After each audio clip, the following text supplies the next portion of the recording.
오늘 제목이 그러므로입니다. 그러므로 오늘 본문 시작이 그러므로 이렇게 시작됩니다. 이 그러므로라고 하는 것은 앞에 있는 글이나 문장이 근거나 원인이 되어 뒤에 있는 것을 증명하는 것을 말합니다. 그러니까 앞에 말했던 것, 앞에 이야기했던 것이 원인과 근거가 되어 그러므로 어떻게 살아야 할 것인가, 그러므로 어떻게 해야 할 것인가를 말하려고 할 때 사용되는 접속사이지요. 오늘 본문 1절 보면 그러므로 우리는 들은 것에 더욱 유념함으로 우리가 흘러 떠내려가지 않도록 함이 마땅하니라. 밑줄 한번 그어보세요. 흘러 떠내려감이 마땅함이, 떠내려가지 않도록 함이 마땅하니라. 삶을 살다가 보면 내 의지와 관계없이 흘러 떠내려가는 경우가 있습니다. 나는 분명히 앞을 보고 달려갔는데 그 자리에 딱 가봤더니 처음에 생각했던 그 길이, 그 목적지가 아닐 경우도 있지요. 사실 다윗이 다윗성의 법궤를 옮겨놓고 그가 성전을 지으려는 열망을 가지고 있었음에도 불구하고 그가 정도를 걷고 하나님 중심적으로 살려고 했지만 어느 날 밧세바를 겁탈한 그 사건은 자신도 모르게 미혹되어 어느 자리로 떠나버린 인생의 모습을 말하고 있는 것이죠. 이 땅을 살아가는 우리는 많은 것들이 우리를 움직여 가고 있습니다. 그럼에도 불구하고 우리가 흔들리지 않으려면 어떻게 해야 하는가? 그 이야기를 1장에서 쭉 이야기하고 2장에서 결론적으로 우리는 그러므로 이렇게 살아야 한다라고 말해요. 알렉산더 대왕과 디오게네소스가 아니고 디오게네시스에 대한 일화가 있죠. 소스는 뿌려 먹는 거고, 이 디오게네스가 그 히랍의 철학자란 말이에요. 근데 엄청 유명했어요.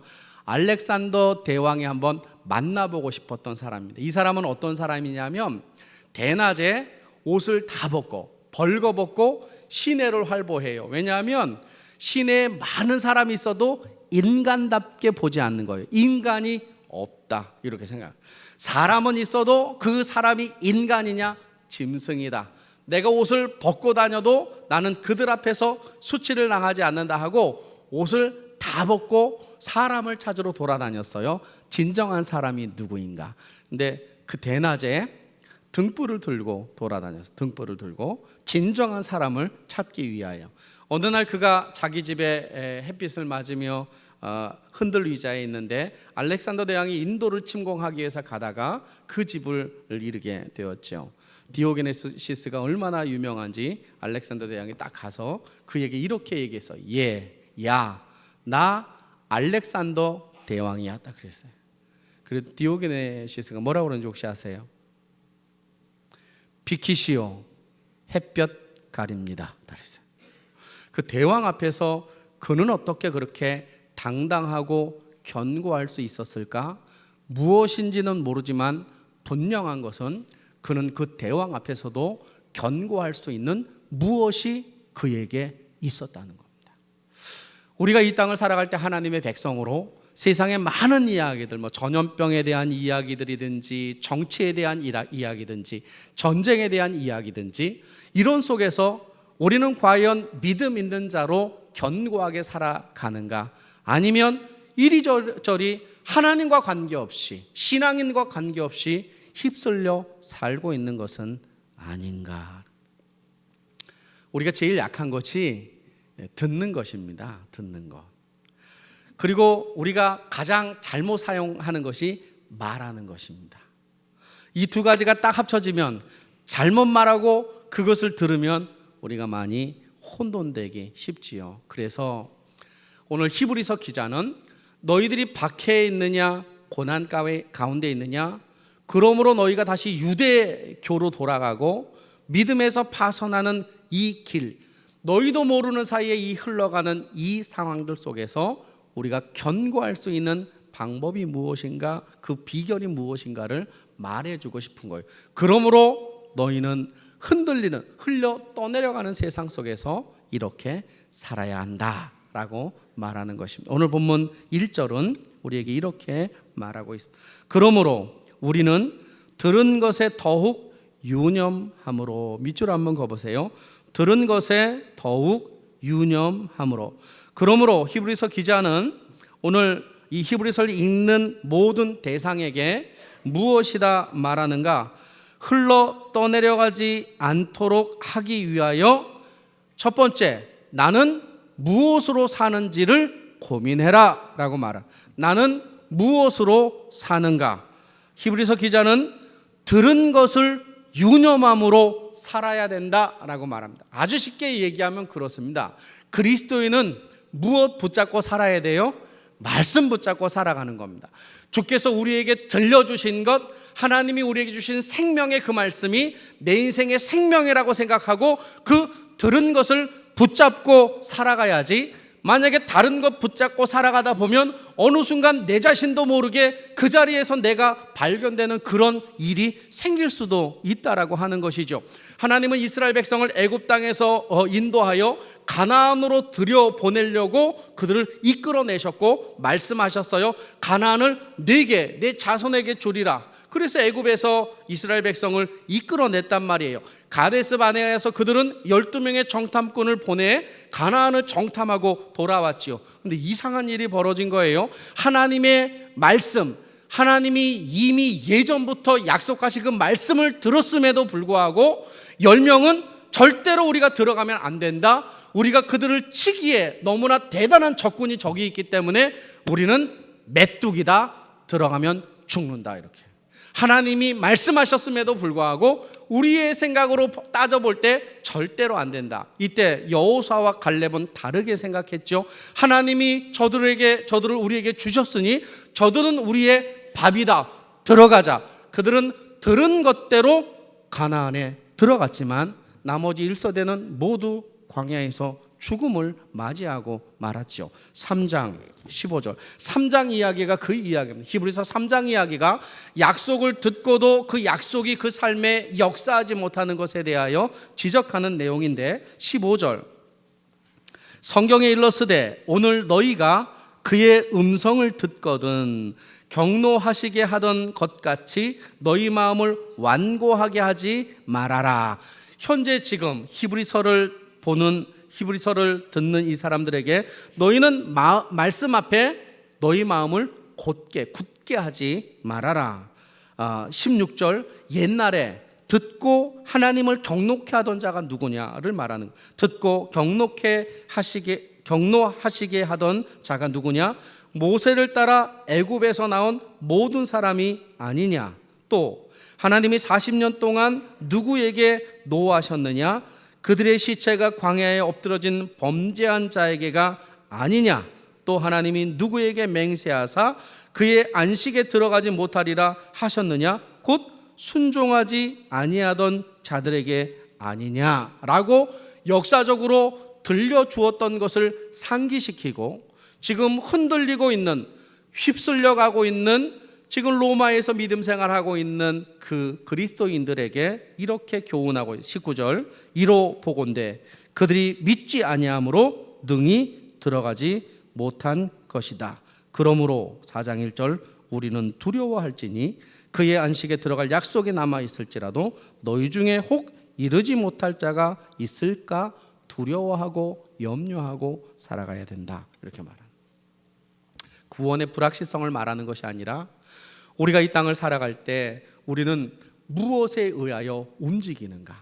나는 이 땅을 살 때 나는 어떤 것에 의하여 움직이는가? 우리가 말씀에 의하여 움직이는가? 아니면 다른 어떤 것에 의하여 우리의 삶이 움직여가는가? 만약에 다른 것이라면 당신은 언젠가 흘러 떠내려갈 수도 있다라고 지적하고 있는 것입니다. 따라서 우리가 견고하게 살기 위하여 첫 번째로 생각할 것은 나는 무엇으로 사는가를 깊이 고민하고 생각해야 할 것이다. 두 번째, 히브리서 기자는 그러므로 나는 누구인가를 기억해야 한다라고 말하고, 나는 누구인가?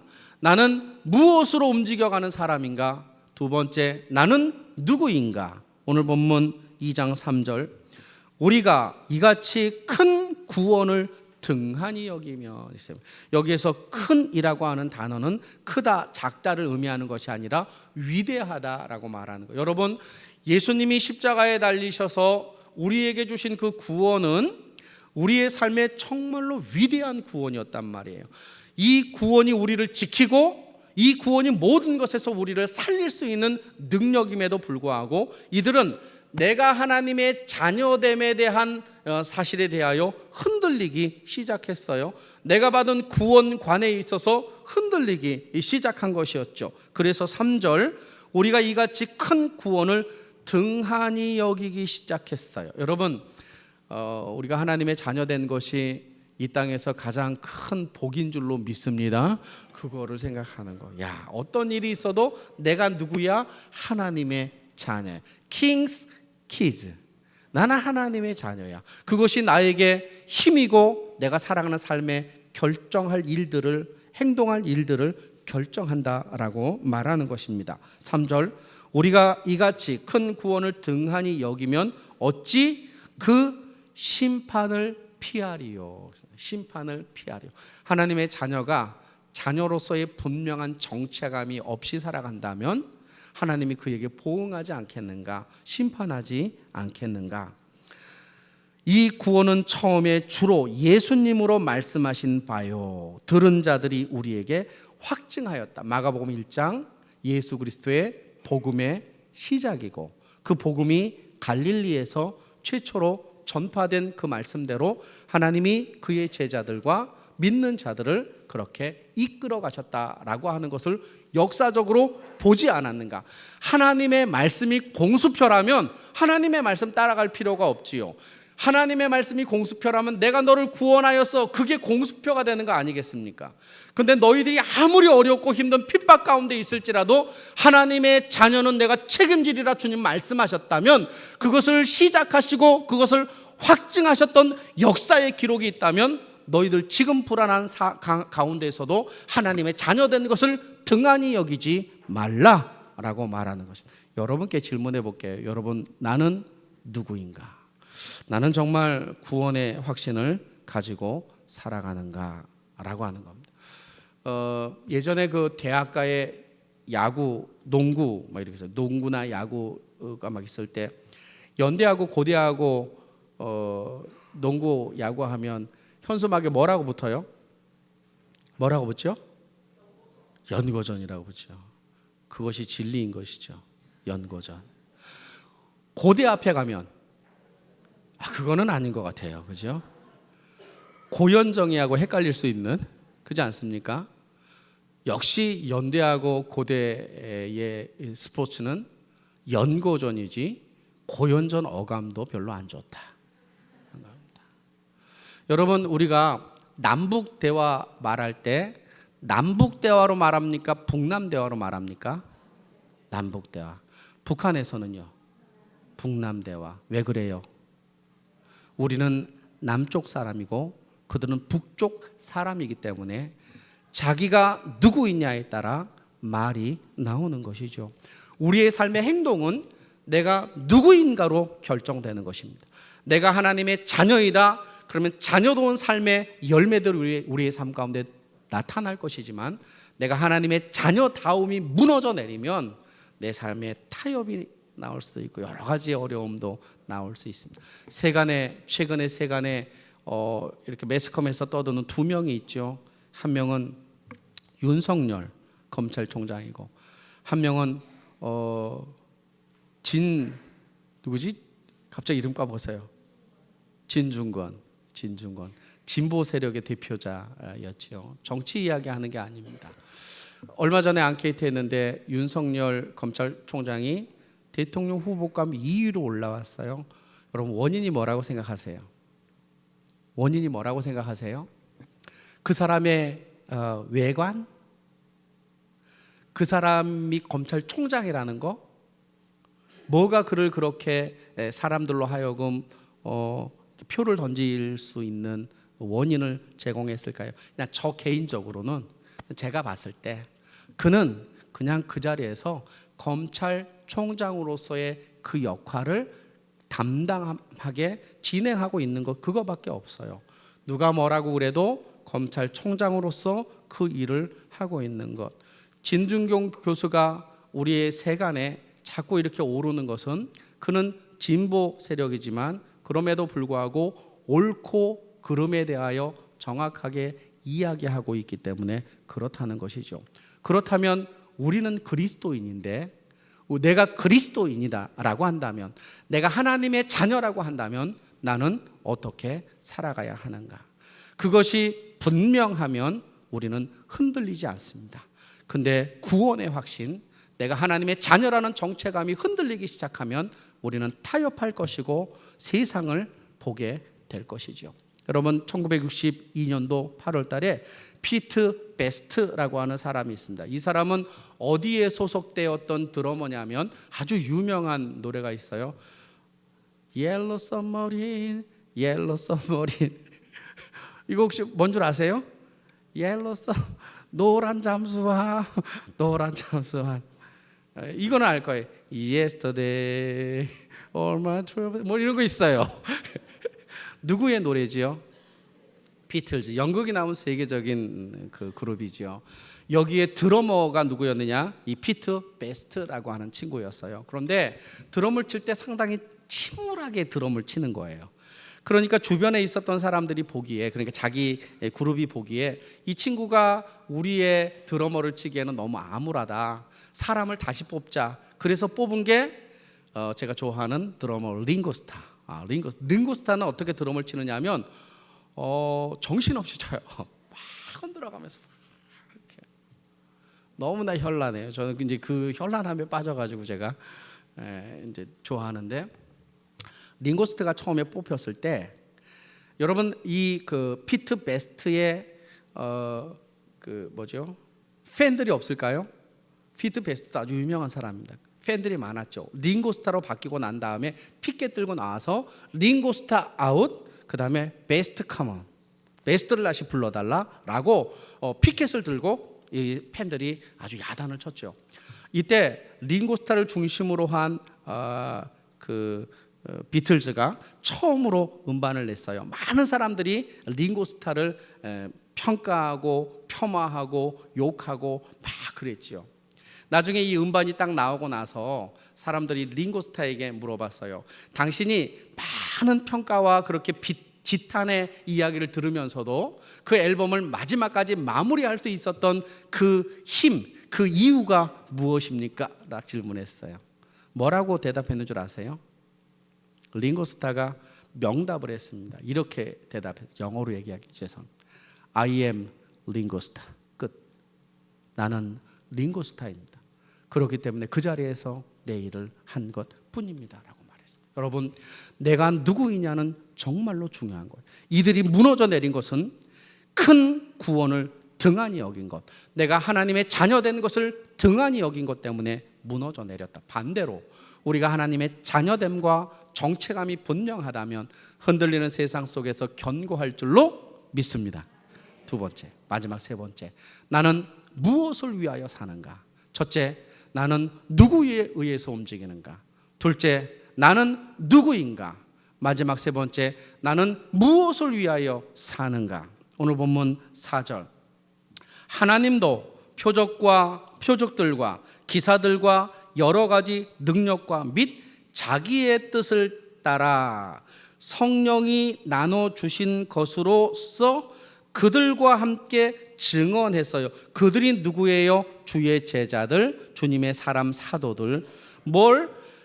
구원을 계획하신 하나님이 그 구원을 이루기 위하여 이적과 기적과 여러 가지 능력을 행하시고 자기의 뜻을 따라 하나님의 사람들에게 성령을 나눠주신 것, 이게 은사 배치, 은사를 나눠주었어요. 어떤 사람에게는 주를 증거하기 위하여 어떤 은사가 필요하고 어떤 사람에게는 어떤 은사가 필요하여서 하나님이 그것들을 그들에게 나누어 주었어요. 하나님이 나눠준 그들과 함께 무엇을 했느냐? 오늘 본문 4절 마지막 절, 그들과 함께 증언하셨느니라. 그 증언의 대상이 주인공이 누구예요? 예수 그리스도. 예수 그리스도, 그분만이 우리의 구원이고 예수 그리스도 그분 붙잡으면 흘러 떠내려가지 않는다라고 많은 사람들에게 증거한 거예요. 성령의 능력을 주심으로, 성령의 은사를 주심으로 그들이 증거자가 되어 살기를 주님이 원하셨다라고 하는 것이죠. 따라서 이들이 어려움 삶 속에서도 이 제자들이 승리할 수 있었던 중요한 요소는 무엇일까? 자신의 인생의 목적이 분명했기 때문에. 여러분, 바울이 여러 가지 어려움 속에서도 이길 수 있었던 힘이 뭘까요? 돈 버는 것 때문에 그랬을까요? 텐트 메이커에서 선교 사업해가지고 돈 버는 것 때문에 그가 버틸 수 있었습니까? 죽음 앞에 그가 견딜 수 있었던 것이 많은 사람이 옆에 있었기 때문입니까? 그게 아닙니다. 그가 그 죽음의 자리에서도, 그가 역경의 자리에서도, 그가 돈이 없는 그 상황에서도 그 일을 행할 수 있었던 것은 오직 나의 달려갈 길과 주 예수께 받은 사명, 그 은혜의 복음을 증거하는 일에는 나의 생명을 조금 더 귀한 것으로 여기지 않은 하나님을 향한 그 열정이 그를 만든 것이지요. 여러분, 우리는 그리스도입니다. 우리는 하나님의 사람. 나는 일주일 동안, 나는 하루 동안 나는 무엇을 위하여 살아가는가? 내 인생의 목적은 무엇인가? 하나님이 나에게 주신 직업 정말로 귀하게 해야 하겠죠. 여기 사업하시는 분들 크게 하세요. 왜요? 하나님의 백성, 하나님의 사람이 사업을 해서 하나님을 믿지 않는 많은 가정들을 먹여 살리고 그들에게 예수 믿을 수 있도록 정말로 귀한 사업과 이렇게 크게 하는 사업과 얼마나 좋을까 했어요. 아멘 안 해도 관계없습니다. 작게 하거나 크게 하거나 나의 삶의 목적은 오직 예수. 그것이 내 인생의 목적이 분명하면 흘러 떠내려가지 않는다라고 말하는 것이죠. 한국의 슈바이처라고 불리는 문창모 장로님이 계십니다. 이분은 독립운동가이고 14대 국회의원이었으며 대한결핵협회 사무총장이고 크리스마스 실을 처음으로 만드신 분이에요. 이분이 14대 국회의원 할 때 정무를 서울에서 보고 아무리 늦게 끝나도 그가 운영하는 원주의 문이비인후과로 차를 타고 내려가서 문이비인후과를 열었대요. 몇 시에 여느냐? 이분이 병원을 여는 시간은 6시 30분. 왜 6시 30분에 43년 동안 그렇게 열었는가? 그것은 원주에 살고 있는 농사꾼들이 낮에 아침 일찍 와서 치료받고 낮 시간에 병원에 올 수 없으므로 일하러 가도록 하기 위하여 그들을 위하여 6시 30분에 그는 병원 문을 열었던 거예요. 96세까지 그가 병원을 6시 30분에 열고 하나님 부르심을 따라 장로님이 세상을 떠났어요. 그러기 전에 기자가 물어봤어요. 장로님, 이제는 쉬실 때가 되시지 않으셨습니까? 왜 이렇게 일찍 이렇게 문을 열고 멈추지 않습니까? 물어봤어요. 그랬더니 문창모 장로님이 이렇게 얘기했어요. 하나님이 나에게 의사의 사명을 주셨기 때문에 눈 감는 순간까지 진료를 멈추지 않기로 약속했기 때문이다 라고 말했습니다. 약속했기 때문. 여러분, 우리는 범인이지요. 우리는 의사도 아니고 우리는 약사도 아니고 우리는 그냥 일반적으로 누가 알아주지 않는 그런 삶을 살아가고 있는 평범한 범인들입니다. 놀라운 사실은 이렇게 평범한 우리에게도 우리를 향한 하나님의 계획이 있다는 사실입니다. 나를 향한 하나님의 계획이 있다는 사실입니다. 내가 이 땅을 살아갈 때 세상이 알아주지 않아도 하나님이 이 땅에 나를 두신 그 이유가 무엇일까? 내가 무엇을 위하여 살아야 할까? 그 목적을 분명히 세운다면 이 혼돈된 세상 속에서, 위협된 세상 속에서 믿음으로 승리하는 저와 여러분 될 줄로 믿습니다. 기도 한번 합시다. 말씀 붙잡고 기도. 그러므로 나는 어떻게 살 것인지, 내가 누구인지를 돌아보며 이 시간 함께 기도합시다.